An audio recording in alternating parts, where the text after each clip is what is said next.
Welcome viewers. அது ஜூலை 19, 1988. 18 வயதான அடியானா மற்றும் அவங்களுடைய ஹஸ்பண்ட் ஜே டிக்சன் இவங்க 2 பேருமே அலாஸ்கால் இருக்கக்கூடிய ஆங்கரேஜ் அப்படிங்கிற சிட்டில தான் வாழ்ந்துட்டு வராங்க. இவங்க 2 பேருமே பல வருடங்கள் பழகி இருந்தாலுமே அப்பதான் கல்யாணம் பண்ணியிருந்தாங்க. அவங்களுக்கு கல்யாணம் ஆகி 1 மாசம் தான் ஆகி இருந்துச்சு. அலாஸ்கால வாழ்ந்துட்டு இருந்த ஜே பிளேசர் மைனிங் அப்படிங்கிற வேலையை தான் பார்த்துட்டு இருந்தாரு. அதாவது ரிவர் பெட்ஸ் அப்படின்னு அழைக்கப்படுற ஆறுகள் கடந்து போற இடங்கள்ல தங்கத்தை தேடி எடுக்கிற ஒரு வேலை. அப்படி அவங்க தேடுற இடத்துல தங்கம் கிடைச்சது அப்படின்னா அது அவங்களுக்கு தான் சொந்தம். சோ இந்த வேலையை பார்த்துட்டு இருந்த இவருடைய லைஃப்ல இப்ப அடியானாவும் வந்துட்டதால அவங்களுமே இந்த வேலையை ஒரு ஹாபியா செய்ய ஆரம்பிக்கிறாங்க. அப்படி ஜூலை 18, 1988 அன்னைக்கு அவங்க தங்கத்தை எடுக்கிறதுக்காக போன இடம் தான் ஆங்கரேஜில் இருக்கக்கூடிய குக் இன்லெட் அப்படிங்கிற ஒரு இடம். ரொம்பவே அழகான இந்த குக் இன்லெட் அப்படிங்கிற இடம் பார்க்கிறதுக்கு எவ்வளவு அழகா இருக்கோ அதே அளவுக்கான ஆபத்தையும் அதுக்குள்ள ஒளிச்சு வச்சிருக்கு. அப்படி அங்க போன அவங்களுக்கு அடுத்து நடந்த விஷயம் இந்த வீடியோவை நீங்க பார்த்துட்டு இருக்கும் போதே மேபி உங்களுக்கு மூச்சு விட சிரமமா இருக்கலாம். பிகாஸ் எனக்கு அப்படிதான் இருந்துச்சு. நம்ம சேனல்ல எப்பவுமே சொல்றதுதான் truth is always Stranger then fiction. இந்த வீடியோவை பார்த்து முடிக்கும் பொழுது கூட உங்களுக்கு அப்படிதான் இருக்கும். அந்த அளவுக்கு அவங்களுக்கு என்ன நடந்துச்சு அப்படிங்கறது தான் இந்த சீரிஸ் உடைய இந்த எபிசோட்ல நம்ம டீகோட் பண்ண போறோம். நீங்க பார்த்துட்டு இருக்கிறது சரவணன் டீகோட்ஸ். நான் உங்கள் சரவணன். வாங்க இன்னைக்கு வீடியோக்குள்ள போலாம்.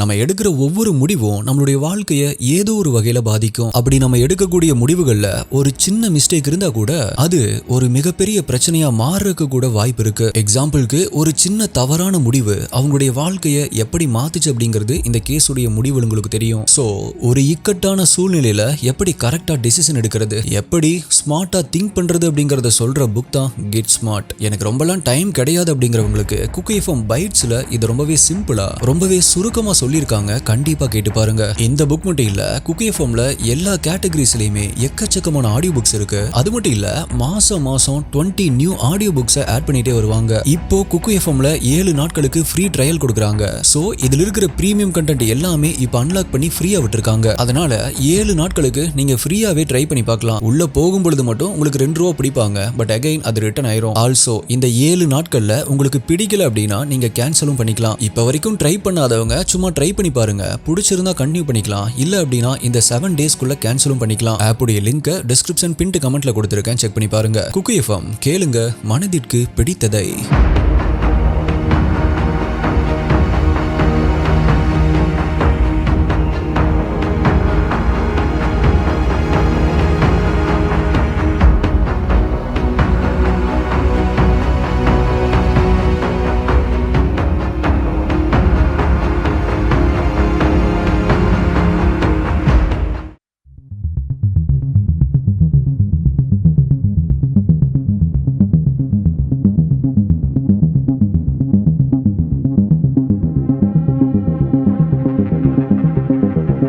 தங்கத்தை தேடி எடுக்கிற வேலை பார்த்துட்டு இருந்த ஜேக்கு குக் இன்லெட் அப்படிங்கிற பகுதியில ஒரு குறிப்பிட்ட இடத்துல தேடணும் அப்படின்னா அங்க தங்கம் கிடைக்குது அப்படிங்கிற ஒரு தகவல் கிடைக்குது. சோ உடனடியா ஜே மற்றும் அடியானா 2 பேருமே அங்க போலாம் அப்படின்னு பிளான் பண்றாங்க. ஆக்சுவலா இவங்க போற இடத்துக்கு வழி எப்படி இருக்கும் அப்படின்னா இவங்க போற ரூட்டுக்கு நடுவுல கடல் இருக்கும். அதனால ஸ்ட்ரெயிட்டா அதை கிராஸ் பண்ணி போக முடியாது. சோ ரோடுடைய எட்ஜுக்கு போய் மறுபடியும் சுத்தி அந்த பக்கம் போனோம் அப்படின்னா அவங்க போற இடத்துக்கு போயிடலாம். அப்படி நடுவுல இருக்கிற அந்த இடைப்பட்ட கடல் தான் குக் இன்லெட் அப்படின்னு சொல்லுவாங்க. ஆனா இதுல ஒரு ஷார்ட்கட் ஜேக்கு தெரியும். அது என்ன அப்படின்னா இந்த நடுவுல இருக்கிற கடலானது ஒரு குறிப்பிட்ட டைம்ல லோ டைடாகவும் ஒரு குறிப்பிட்ட டைம் வரைக்குமே ஹை டைடாகவும் இருக்கும். Okay, first low tight and high tight அப்படின்னா வேற ஒண்ணும் இல்ல. இங்க நம்ம கடல் உள்வாங்குது அப்படின்னு சொல்லுவோம் இல்லையா, அந்த மாதிரி அங்க கடல் உள்வாங்கும் பொழுது அங்க இருக்கிற தண்ணி எல்லாமே சுத்தமா கம்மியாகி தரை அப்படியே தெரியும். இதுதான் லோ டைட் அப்படின்னு சொல்லுவாங்க. அதுக்கப்புறமா ஒரு குறிப்பிட்ட நேரம் கழிச்சு உள்வாங்கின கடல் மறுபடியுமே அங்க வந்து சேர ஆரம்பிக்கும். இததான் ஹை டைட் அப்படின்னு சொல்லுவாங்க. இதுலதான் அவர் ஒரு ஷார்ட்கட் வச்சிருந்தாரு. அதாவது அந்த லோ டைடு வரும் பொழுது நடுவுல கடல் தண்ணி எல்லாமே போய் கீழே வெறும் சேரும் சகதியும் நிறைஞ்ச தரை தான் இருக்கும். சோ ஹைவேல இருந்து அப்படியே கட் பண்ணி அதுக்குள்ள இறங்கி அந்த இடத்தை கிராஸ் பண்ணி போனோம் அப்படின்னா சுத்தி வர தூரத்துல பாதி நேரம் கம்மி ஆகும். சோ சீக்கிரமா அங்க போயிடலாம் அப்படின்னு முடிவு பண்றாரு. இப்ப ஜூலை 17ஆம் தேதி, அதாவது அவங்க கோல்டு எடுக்க போறதுக்கு முன்னாடி நாள், நாளைக்கு எப்ப லோ டைடு இருக்கும் அப்படின்னு செக் பண்றாரு. அப்ப காலையில நேரமாவே லோ டைடு தான் இருக்கும் அப்படிங்கிறது தெரிய வருது. சோ சந்தோஷமா அவங்களுடைய ட்ரிப்புக்கு தேவையான எல்லாத்தையுமே எடுத்து வைக்கிறாரு. அடுத்த நாள் காலையில எந்திரிச்சு அவங்களுடைய ஜீப்பை எடுத்துட்டு குக் இன்லெட்டை நோக்கி போக ஆரம்பிக்கிறாங்க. அவரு நினைச்ச மாதிரியே அங்க ஹைவேல போயிட்டு இருக்கும்போது அந்த குறிப்பிட்ட இடமும் வருது. அண்ட் எஸ், அப்ப லோ டைடா தான் இருந்திருக்கு. சோ ஹைவேல இருந்து கீழே இறங்கி அந்த குக் இன்லெட் வழியா போக ஆரம்பிக்கிறாங்க.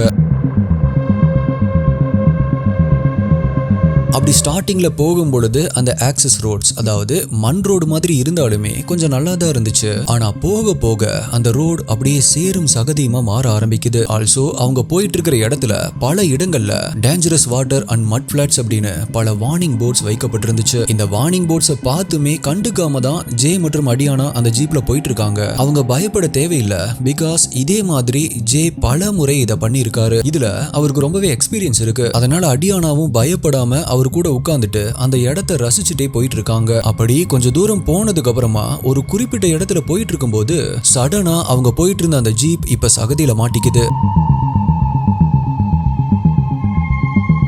இப்ப அதிர்ச்சியான ரெண்டு பேருமே, ஓகே நீ போய் பின்னாடி இருந்து தள்ளு அப்படின்னு அடியானா ஜீப்ல இருந்து இறங்கி பின்னாடி போறாங்க. அப்படி பின்னாடி போய் அந்த ஜீப்பை அவங்களுடைய ஃபுல் ஸ்ட்ரென்த்தை கொடுத்து புஷ் பண்றாங்க. அந்த சேம் டைம்ல ஜேவும் ஜீப்குள்ள உட்காந்துட்டு எக்ஸலரேட்டர் பிரஸ் பண்றாரு. சோ அந்த ஜீப் இப்ப சகதியில இருந்து ரிலீஸ் ஆகி முன்னாடி நகருது. ஜீப்குள்ள உட்காந்துட்டு இருந்த ஜேவோ இப்ப அப்பாடா ப்ராப்ளம் முடிஞ்சது அப்படின்னு சந்தோஷப்படுறாரு. ஆனா அவருக்கு தெரியாது இனிதான் பிரச்சனையே ஆரம்பிக்க போகுது அப்படின்னு. எஸ், ஜீப்பை தன்னுடைய ஃபுல் ஸ்ட்ரென்த்தை கொடுத்து முன்னாடி தள்ளும் போது அடியானா கால்கள் அப்படியே அங்கிருந்த சகதிக்குள்ள சிக்கிக்குது. இப்ப அடியானா அவங்களுடைய கால்களை வெளியே எடுக்க முயற்சி பண்றாங்க. ஆனா அவங்களால எடுக்க முடியல. இப்ப ஜீப்ல இருந்து கீழே இறங்கி வந்த ஜே அவங்களுடைய காலை வெளியே எடுக்க ட்ரை பண்றாரு. ஆனா அவராலையுமே முடியல.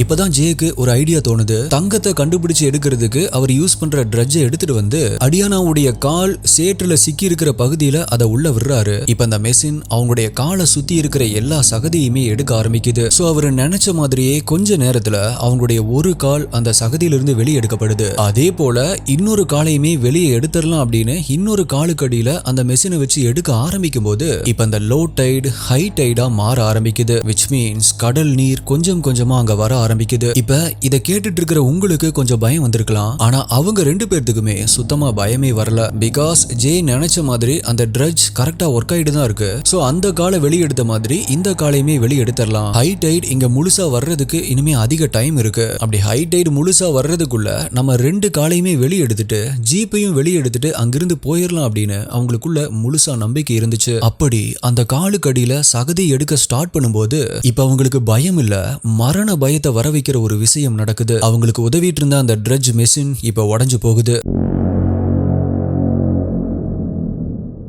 அடியானா மற்றும் ஜே ரெண்டு பேருமே இப்ப பேனிக் ஆக ஆரம்பிக்கிறாங்க.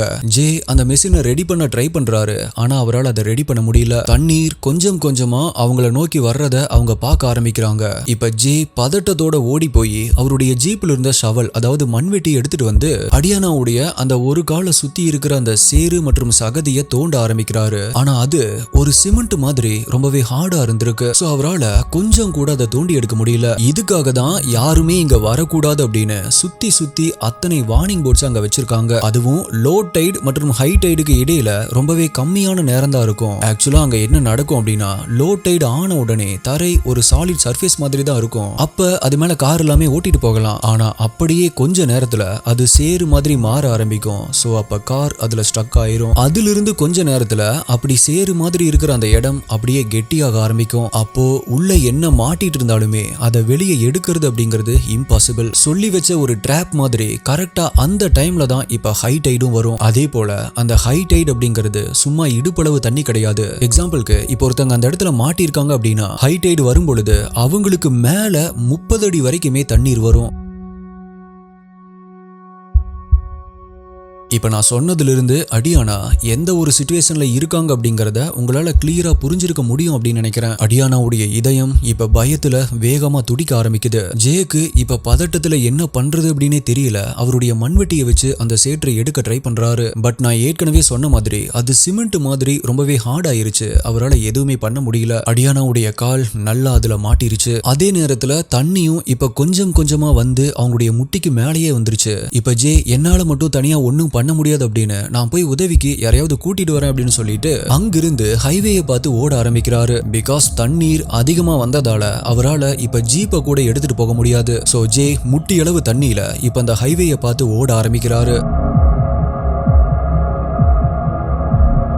அப்ப ஃபார்ச்சுனேட்லி அந்த ஹைவேல பைக்ல போயிட்டு இருந்த 3 பேர்கிட்ட கையை காமிச்சு நிறுத்துறாரு. தன்னுடைய ஒய்ஃப் அங்க சேத்துல சிக்கிட்டா அப்படின்னும் தயவு செஞ்சு அங்க வந்து காப்பாத்துங்க அப்படின்னு சொல்றாரு. இவங்களுமே அங்க பாக்குறாங்க. அப்போ அங்கிருந்த அடியானாவுடைய இடுப்பு வரைக்குமே இப்ப தண்ணீர் வந்திருந்த நிலைமையில அடியானா தன்னுடைய 2 கைகளையுமே மேல காட்டி ஹெல்ப் கேக்குறாங்க. இத பார்த்த 2 பைக்கர்ஸ் அவங்களுடைய உயிரையுமே பொருட்படுத்தாம உடனடியா ஹெல்ப் பண்றதுக்காக அங்க போறாங்க. இன்னொரு பைக்கர் பக்கத்தில் இருக்கிற கஃபே ஷாப்புக்கு போய் இதை எமர்ஜென்சி சர்வீசஸ்க்கு இன்ஃபார்ம் பண்றாரு. அப்படி இன்ஃபார்ம் பண்ண கொஞ்ச நேரத்திலேயே ஃபயர் டிபார்ட்மெண்ட் மற்றும் இன்னொரு ரெஸ்கியூ டீம் அங்க வராங்க. அப்படி அந்த ரெஸ்கியூ டீம் அங்க போகும் பொழுது அந்த 2 பைக்கர்ஸ் மற்றும் ஜே இவங்க 3 பேருமே சேர்ந்து அடியானாவை மேல இழுக்க ட்ரை பண்ணிட்டு இருக்கிறதையும் இப்ப தண்ணீருடைய அளவு அவங்களுடைய செஸ்ட் கிட்ட இருக்கிறதையும் பாக்குறாங்க. அதே நேரத்துல அடியானா பயத்துல கத்திட்டு சத்தம் போட்டுட்டு இருக்காங்க. இத பார்த்த ரெஸ்கியூ டீம் உடனடியா ஒரு பெரிய ரப்பர் டியூப் மாதிரி ஒன்னை எடுத்துட்டு வேகமா அங்க ஓட ஆரம்பிக்கிறாங்க. அடியானா கிட்ட போய் பயப்படாதீங்க, உங்களுக்கு ஒண்ணும் ஆகாது, நாங்க உங்களை காப்பாத்திடுறோம் அப்படின்னு சொல்லி அவங்களை கொஞ்சம் சமாதானப்படுத்திட்டு அவங்க எடுத்துட்டு வந்த அந்த டியூபை அடியானா கிட்ட கொடுத்து நீங்க இனி இதுல தான் மூச்சு விடணும். பிகாஸ் இன்னும் கொஞ்ச நேரத்துல தண்ணீர் இங்க உங்களுடைய தலைக்கு மேல வந்துரும் அப்படின்னு அதை கையில கொடுக்கறாரு. பயத்துடைய உச்சியில் இருந்த அடியானா அதை கையில வாங்கி வச்சுக்கிறாங்க. உரைய வைக்கும் அந்த தண்ணீர்ல அவங்களுடைய உடம்பெல்லாம் இப்ப நடுங்க ஆரம்பிக்குது. இப்ப ரெஸ்கியூ டீம் அவங்களுடைய எக்யூப்மெண்டோட வந்து என்ன பண்ண முடியும் அப்படின்னு பாக்குறாங்க. அப்படி பார்த்துட்டு இருக்கும் பொழுது அடுத்த சில நிமிடங்கள்லயே தண்ணீர் இப்ப அடியானாவுடைய தலைக்கு மேல போக ஆரம்பிக்குது. ரெஸ்கியூ டீமால இப்ப அடியானாவை பார்க்க முடியல. அவங்களால பார்க்க முடிஞ்சது எல்லாமே அடியானாவுடைய தலைக்கு மேல இருக்கிற அந்த ரப்பர் டியூப் தான். அந்த ரப்பர் டியூப் வழியா தான் இப்ப அவங்க மூச்சு விட்டுட்டு இருக்காங்க. அடியானாவை வெளியே கொண்டு வர்றதுக்கு ரெஸ்கியூ டீம் எடுக்கிற எல்லா முயற்சியும் தோல்வியில முடியுது. சொல்ல போனா ஒரு கட்டத்துல ஒரு ஹெலிகாப்டரை கொண்டு வந்து அடியானாக்கு கைத்த கட்டி அந்த ஹெலிகாப்டர் மூலமா தூக்க முயற்சி பண்றாங்க. ஆனா அதுவுமே ஃபெயில் ஆகுது. இப்ப ரெஸ்கியூ டீம் மெம்பர்ஸ் எல்லாருமே அங்கேயே அடியானா பக்கத்துல இருந்து முடிஞ்ச அளவுக்கு ட்ரை பண்றாங்க. ஆனா அந்த தண்ணீர் ஐஸ் மாதிரி ரொம்பவே உறையிற நிலைமையில இருந்ததால அவங்களாலையுமே எதுவும் பண்ண முடியாம அங்கிருந்து நகர்றாங்க. கடைசியா அங்கிருந்த ஒரே ஒரு ரெஸ்கியூவர் மட்டும் அவருடைய தலைய தண்ணிக்கு மேல வச்சுட்டு தன்னுடைய 2 கைகளையும் கீழே விட்டு அடியானாவை மேல இழுக்க முயற்சி பண்றாரு. ஆனா அப்போ அடியானாவுடைய வாயிலிருந்த டியூப் இப்ப மேல வந்து மிதக்கிறத பாக்குறாரு. இது இப்படி வந்துட்டா அவங்களால இப்ப மூச்சு விட முடியாது அப்படிங்கறத தெரிஞ்சு இப்ப அதை எடுத்து தண்ணிக்குள்ள இருக்கிற அடியானாவுடைய வாய்க்குள்ள துணிக்க ட்ரை பண்றாரு. ஆனா தண்ணிக்குள்ள சிக்கிட்டு இருந்த அடியானாவும் இப்ப பயத்துல அதை கரெக்டா வாங்காம சிரமப்பட ஆரம்பிக்கிறாங்க. அவங்களுடைய கைகள் எல்லாமே உதற ஆரம்பிக்குது. மேலும் அவங்களால மூச்சை அடக்க முடியல. ஒரு கட்டத்துல மூச்சை அடக்க முடியாம திணறிட்டு இருந்தவங்க கடைசியில அவங்க அடக்கி இருந்த அவங்களுடைய மூச்சை விடுறாங்க. அப்போ அவங்களுடைய மூக்கு வாய் அப்படின்னு தண்ணீர் உள்ள போய் எல்லாமே முடிவுக்கு வருது.